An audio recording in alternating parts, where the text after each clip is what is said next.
কংগ্ৰেছে আজি এটা কথা কয়, কাইলৈ ৰাতিপুৱা কথাটো বদলায়, আকৌ দিনত কোৱা কথাটো সন্ধিয়ালৈ বদলায় আৰু সন্ধিয়াৰ কথাটো ৰাতিলৈ বদলাই দিয়ে।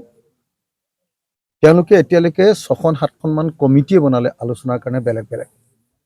এবাৰ ভূপেন বৰাক দিয়ে, তাৰপিছত ভূপেন বৰাৰ ৰকিবুল হুছেইনক দিয়ে, তাৰপিছত আকৌ আপোনাৰ কি কয় দেৱব্ৰত শইকীয়াক দিয়ে, তাৰপিছত আকৌ আপোনাৰ গৌৰৱ গগৈক দিয়ে, তাৰপিছত আকৌ 4জনীয়া কমিটি বনাই ৰকিবুল হুছেইন, দেৱব্ৰত শইকীয়া, প্ৰদ্যুৎ বৰদলৈ, এনেকৈ তেওঁলোকে এখন কমিটি বনায়।